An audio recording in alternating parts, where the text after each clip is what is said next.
Bueno, bienvenidos, bienvenidas un día más a los 40 Autismo. Hoy quiero hablar sobre el estigma del autismo, sobre si verdaderamente es un problema o no es un problema ser autista y sobre cuál es mi opinión. Así que vamos con el episodio de hoy.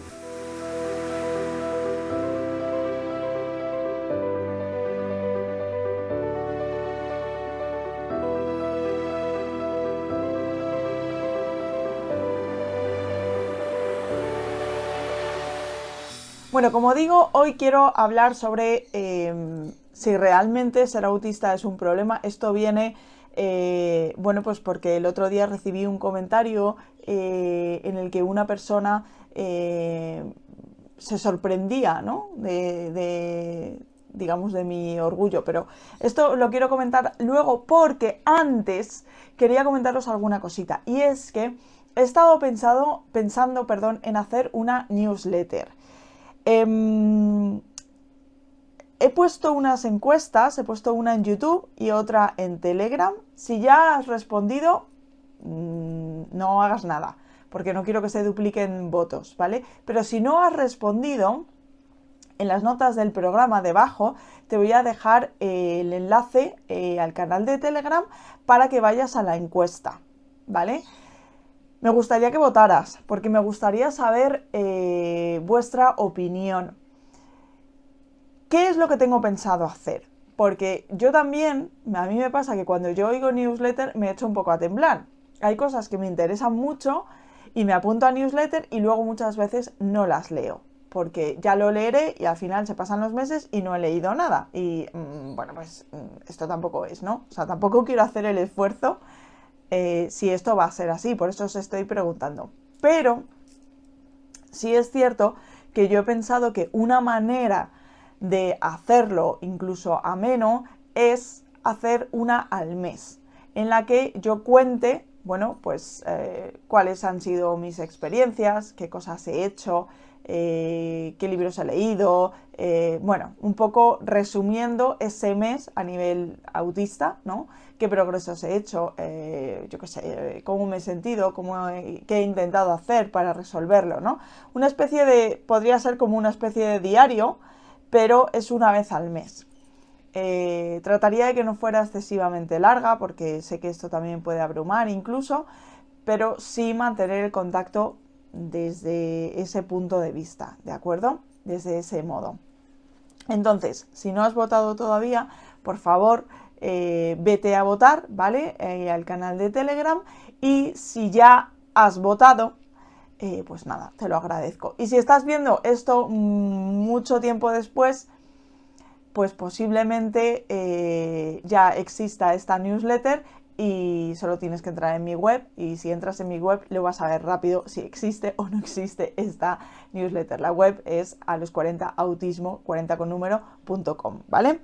Bueno, pues vamos al episodio de hoy. Como digo, el otro día recibí un comentario en uno de los shorts que subo que decía algo así como: pues no pareces muy afectada, ¿no? Por ser autista. Y yo, claro que no, ¿por qué iba a estarlo? ¿No? No sé. Pero entiendo este tipo de comentarios porque existe un estigma muy grande respecto al autismo. Muchas veces, cuando he comunicado, sobre todo en el entorno familiar, cuando he comunicado que yo o alguna de mis hijas somos autistas, o cuando he puesto en duda si alguna de ellas lo era y que, bueno, pues que tenía que conseguir un diagnóstico o algo, la respuesta ha sido: ojalá que no. Y esto creo que es un prejuicio gigantesco y un desconocimiento total hacia el autismo, hacia lo que supone el autismo. No es culpa de la persona, es culpa de que está en la sociedad y de que lo que se ha dejado ver del autismo ha sido siempre todo el aspecto negativo. Pero claro, todo, absolutamente todo en la vida tiene una parte positiva y una parte negativa. En cambio, cuando solo le ves la parte negativa a algo, entonces entiendo que lo veas como un estigma, que lo veas como un problema, que lo veas incluso como una enfermedad. Me han llegado a decir, bueno, espero que se cure algún día. No se va a curar. Yo he nacido y moriré autista y bien orgullosa de serlo y bien orgullosa de tener el cerebro que tengo. Como digo, hay cosas que son a simple vista peores. Pues a lo mejor sí o a lo mejor no, porque depende de cómo te plantees la vida. El problema, y aquí hago referencia un poco a lo que hablaba la semana pasada, es cuando todos seguimos el mismo patrón. Es cuando todos tenemos que encajar en un mismo molde. Y esto es absurdo. Es que no hay un mismo molde para todos. Incluso dentro de lo que se considera los neurotípicos, que parece que es el molde perfecto en el que tenemos que entrar todos, incluso entre ellos hay muchísimas diferencias. Incluso entre ellos no encajan dentro del molde. Entonces, ¿qué sentido tiene hablar de esto? Y yo hoy aquí quiero... bueno, antes... porque hay una metáfora que se me hace como bastante visual, ¿no? Antes de meterme en lo positivo, voy a hablar de lo positivo del autismo, de lo que tenemos que aportar, que es mucho, y dejar de un poco de lado de las cosas negativas, que es que si nos aislamos, que si... o sea, no sé... Es que vuelvo al mismo punto. A lo mejor yo me aíslo y soy feliz aislándome. Pero bueno, de esto voy a hablar luego. Porque, bueno, sí que voy a hacer un poco de inciso aquí. Creo que el problema del autismo no es de los autistas, sino es de las personas que hay alrededor de los autistas que no aceptan esa condición. ¿Qué quiero decir con esto? Si yo, y pongo el ejemplo de antes, si yo me aíslo, es porque me aíslo y estoy feliz aislándome. Si yo no llamo por teléfono o no quedo con alguien, es porque quizá no tenga esa necesidad, o si la tengo, lo haré. Si yo tengo la necesidad de hablar con fulanito, hablar con menganito, lo haré. Si fulanito menganito me necesita, me llamará y obviamente le cogeré el teléfono. O sea, no quiere decir esto que sea un egoísmo, ¿vale? Pero como digo, muchas veces la necesidad es del otro. La necesidad de que nosotros seamos como ellos quieren que seamos, eso es la necesidad del otro, no es nuestra necesidad. Y si esa otra persona no acepta que nosotros somos felices aislándonos, que no necesitamos tanta interacción social, que somos felices dándole vueltas siempre al mismo tema desde distintas perspectivas, entonces quizá esa persona pues no es una persona que nos vaya a traer alegrías a nuestra vida. Quizá es una persona que nos va a traer problemas. Entonces, ¿qué sentido tiene, no? Pero es que esto pasa en todos los ámbitos de la vida. O sea, la persona que no te acepte y que no te respete tal y como eres, esa persona es non grata, ¿no? En todos los ámbitos de la vida. No hace falta venirse al autismo para llegar a ese punto. Vale, ¿qué ocurre con el autismo? Que durante mucho tiempo se ha pensado que los autistas estamos defectuosos, que los autistas tenemos un problema que hay que solucionar, que hay que cambiar. Y de ahí el tema de encajar, de las piececitas de puzzle y las tonterías estas. No, no es así. Tenemos un fenotipo diferente. Esto es como pedirle a una persona de color que tiene que cambiar su piel, porque su fenotipo no sirve. El único que sirve es el nuestro, el suyo no sirve. Esto hace muchos años fue así y se ha visto que fue un auténtico desastre y fue de hecho una auténtica masacre, ¿de acuerdo? Hoy en día esto a nadie se le ocurre decir esto, porque es un fenotipo diferente. Es un fenotipo que tiene cosas buenas por un lado y que tiene cosas malas por otro lado. Igual que nuestro fenotipo, igual que nuestro color de piel, ¿vale? Nuestro color de piel tiene cosas buenas y tiene cosas malas. Los nórdicos, que tienen otro color de piel distinto al que tenemos en el sur de Europa, por ejemplo, también tienen cosas buenas y también tienen cosas malas. ¿Hay uno que es el perfecto? No, ninguno. Cada uno está bien adaptado a su situación. Pues a nosotros nos pasa lo mismo. Nuestro cerebro es un cerebro que funciona muy bien para unas cosas y funciona mal para las otras. Pues como todos los cerebros. ¿O acaso hay una persona que es buena absolutamente en todo? No. No hay nadie que sea buena absolutamente en todo. Y aquí habrá gente que me diga, ya, pero es que el autismo es un rollo porque es que no sé qué. ¿Pero el rollo es tuyo o es de la persona autista? Quizá habría que preguntarle a la persona autista de alguna manera. Existen muchas formas de comunicación. Quizá habría que preguntarle, porque yo cuando a mí me dejan tranquila y cuando me dejan a mi aire, que yo pueda hacer lo que realmente necesito y quiero hacer y no lo que está establecido socialmente por unos patrones que no me representan, yo soy feliz como soy. Yo no quiero ser neurotípica y esto lo he dicho muchas veces y lo repito, no quiero ser neurotípica. No voy a... O sea, digamos que mi objetivo no es ser neurotípica, mi objetivo es ser autista feliz. Y todo lo que no encaje en ser autista feliz, pues posiblemente es que no encaja directamente en mi vida.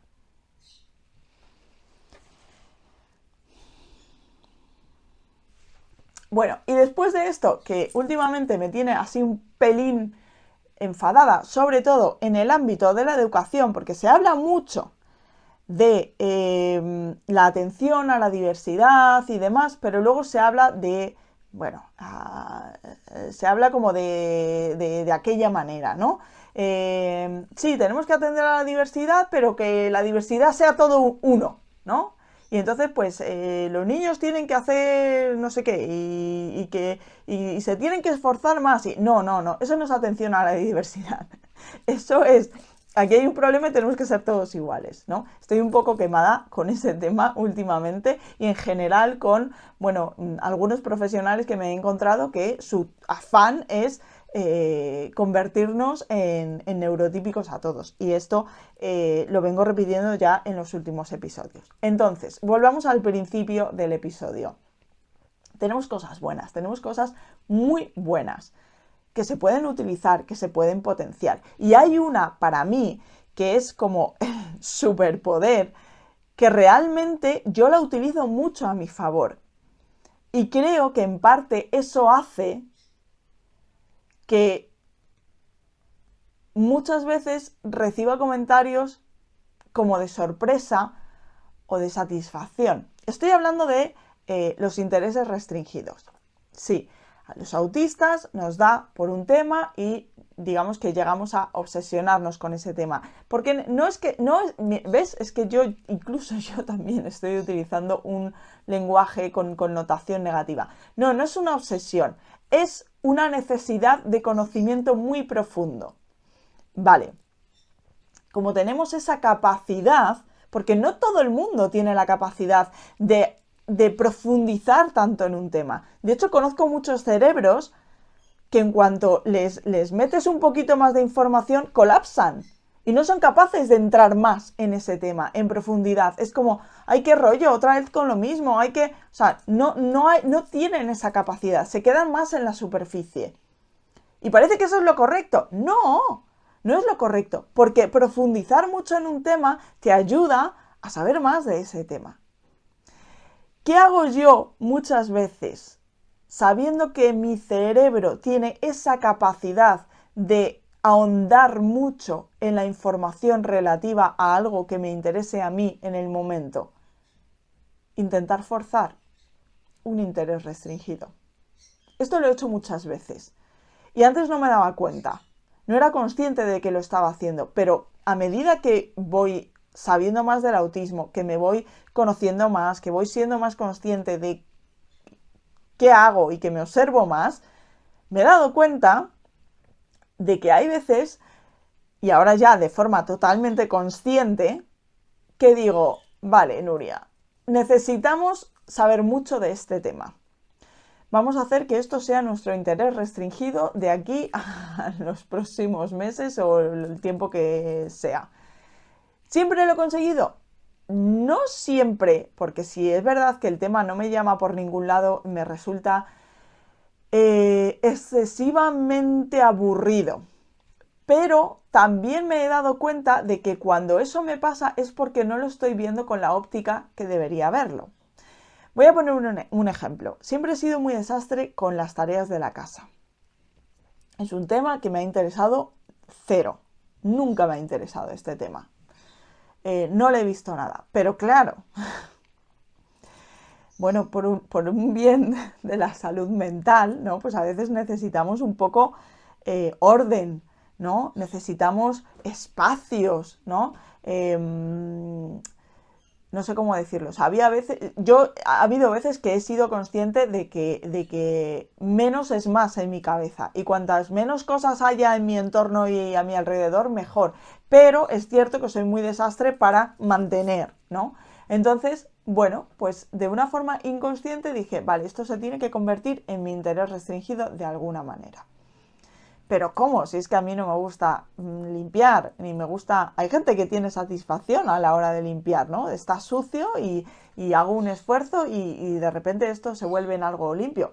Bien, me parece maravilloso, no es mi caso. Pero claro, necesito hacerlo.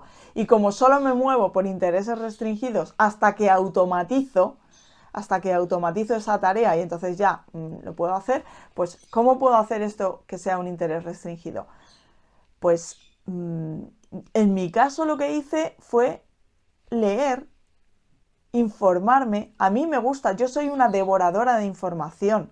O sea, mi cerebro se tiene que nutrir constantemente de información. Si no, tengo problemas serios de salud mental. Entonces, bueno, pues me puse a leer, busqué libros, encontré un libro que estaba enfocado a personas que de una manera profesional se dedicaban a la limpieza y me pareció muy interesante el enfoque porque comentaban cosas que realmente yo nunca había tenido en cuenta.